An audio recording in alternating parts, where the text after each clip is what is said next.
Біздің бошымыз бітті, алхамдулилля. Өзінің платысын жөндете алмадық. Плюс оның бағасы 165 мың теңге тұрады. Міне өзінің платысы 165 мың теңге тұрады. Біздер переделка жасадық, мынандай қылып микроконтроллер қойдық, және де оны бәрін настройкіледік. Қазір морозильнигі міне қатырып тұр, тас болып. Қазір клиент алып кетеді, берсе соған дайындап қойдық.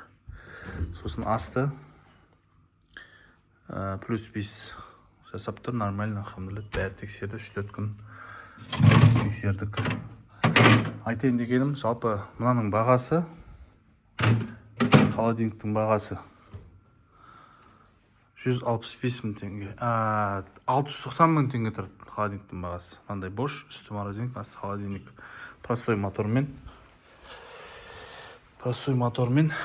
GXPR TT1113 GI деген компрессор тұр. Так, мынандай сырты осындай.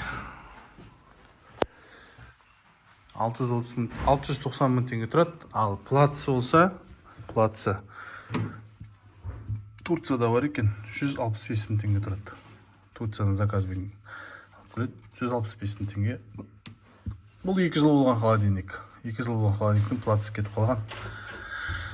Программасы кетіп қалған, жалпы программасын істей алмады. Енді тек қана басқа переделка жасау керек болды. Осындай қылып істедік. Бүкіл басқа заттар ішінде тұр. Осы жерде өзінің аккуратны есіне қойдық, өзінің плат тұратын жеріне. Жалпы осы экранмен қарайды, енді неше болып тұрған бәрін. Жалпы мына экраны жасамайды енді, себебі бұған платысы жоқ, оны жасататын мына жерде бізде өзімізде плат. Бұл не істейді? Бұл компрессор қосады, вентилятор қосады, компрессорды настройкасын сөндіріп, яғни ішіне градус ұстап тұрады, қосады, сөндіреді, сосын тенді қосады. Бұл жерде ішінде тен бар. Тен 220 мен жасайды. Оған отдельно мына өзінің настройкасы бар істейтін. 6 сағат сайын тен қосып, ішіне мұз жиналмайтын қылып, артына ағып кететін қылып. Міне қарап отырсаңыз, су ішінде тұр. Яғни нормально ағып тұр деген сөз. Су ағып тұр.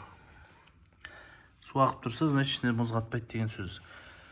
Енді тек қана клиент үйіне барып арқайын пайдалана береді деген сөз. Алла қаласа, біздер клиентке берерден алдында бәрін тексердік, жақсылап тексеріп беріп жатырмыз. Себебі бұл переделкіде жалпы бар холодильникті жасалына бермейді, тек осындай қиын жағдайларда жасалынады. Жалпы бұның да переделкінің де бағасы арзан емес. Жалпы соған қарағанда оған тұрады да жалпы істеуге. Өзі 165 мың теңге, бірақ переделкінің бағасы одан арзан. Өзі 165 мың теңге тұрады. Оның жұмысы бар, басқасы бар деген сияқты. Сол үшін холодильникті ең артында солай переделкімен де пайдалануға болады. Себебі бұның жалқыда 2 жыл болды. Лақтырып тастауға жалқы тұрмайды. 2 жыл болған, және бағасы да 690 мың теңге тұрады бұл боштарда. Каспий магазиннен қарасаңыз болады. Міне осындай түрі сізге несінде көрсетейін. Моделін. Осы модельмен қарап бағасын салыстырсаңыз болады. Турецкий бош. Бұрын немецкий еді, қазір Турцияда жиналады екен. Болды. Қазір бәрі жасап тұр, нормально, четко көрсетіп тұр, алхамдулилля.